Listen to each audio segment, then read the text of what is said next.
I'm sure all of you must be cognitively tired. You know, all conferences which read papers are written by academically very bright people. Unfortunately, my academic brain suffered from underdevelopment. And so I decided to resort to other medium, which is image and sound.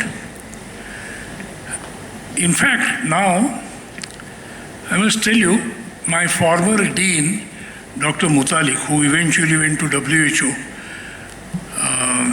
first to Delhi, then to Geneva, then to New York, retired from there. His wife was a pathologist. He himself was an internist and a geneticist. His wife had Alzheimer's, and he nursed her for 8 years after retiring. When he saw Asu, he wrote to me that, Mohan, I fully agree.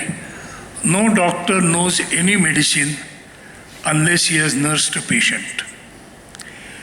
And in fact, the new directives of MCI have introduced 1 month nursing for medical students before they start studying medicine, because the only way you can learn about empathy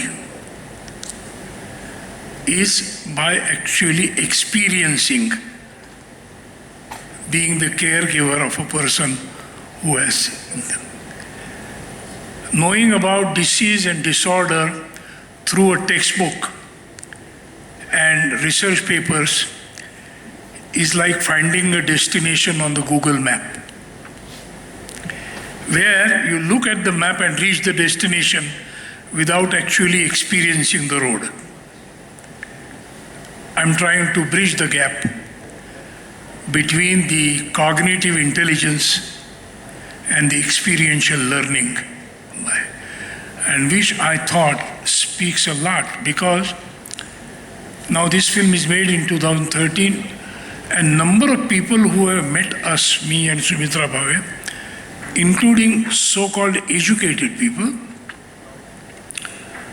have expressed, more than 45% of the visitors, that we wish we had seen this film earlier. We would have behaved differently. I think that's the magic, and the whole idea of making a film is I don't have to read a paper. So I will stop, let's watch, and if it puts you to some thinking, talk about it if you feel like. If not, we will think over it. Thank you very much. We'll see it non-stop. It's about 2 hours and made by Sumitra Bhave. One good thing about her, you have to know, Sumitra Bhave was never a film buff nor a filmmaker till she was 40 years old. The reason she turned to filmmaking accidentally is because she was doing a research on problems of women in urban slum. And the subject of research was adversaries and survival. It was an interventional research project. At the end of the data collection, when it came to communicating it to these women in slum, she ran into a problem. None of these women knew to read or write. But all these women used to see films. And so she thought, instead of writing a paper or giving them graphs and explaining them, why not try and make a short film? And through a lot of odds, she did succeed, with the help of a friend cameraman, to make her first short film called A Woman, which was a story of one of the women in those slums.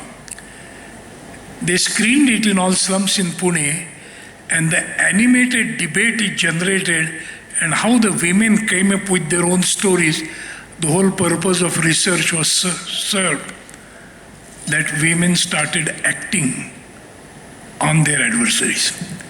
I think this is the power she realized of this medium, The reason is very simple.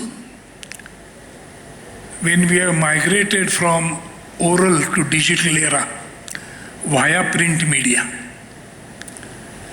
the progress has been with oral tradition, word had an image and a sound. Like I am speaking. So though I am speaking words, you are seeing a face. You are hearing a sound. There are pauses, there are gaps. The way I speak can make a different meaning than when you read what I speak. When we moved to print media, word became disabled because it lost its image and sound. And so we had to compensate only through your cognitive apparatus. And as you all know, statistically, more than 70% of people in the class are not so cognitively developed to abstract the sound and image. And that's the advantage taken by the ad filmmakers and how to use that media. With digital, we have come back with image and sound and words with one not small, big difference. We learn reading and writing for more than 15 years. From first year of school till the last year of college. Whatever you do in life, be a doctor, be a chef, you have to learn reading and writing of minimum 3 languages. But we are never taught how to see and how to listen. We have never learned the language of image and sound. You can write a paragraph in words, try to make a half-a-minute film without words, and try to communicate, you will know how difficult it is. And that is why you will find out a lot of very creative, bright people who were not good in academic intelligence were school dropouts and who have made a name for themselves in other fields.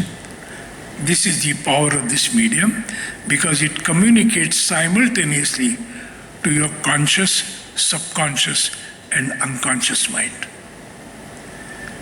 When you read, you have to be conscious and aware.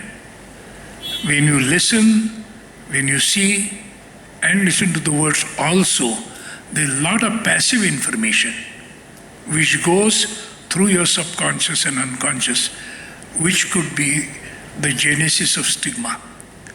The difference between the popular cinema and this cinema is we are careful about the authenticity of information given through the story. People love stories, from children to old people. So let's see a story. It's a love story of a daughter and father, where father has Alzheimer's.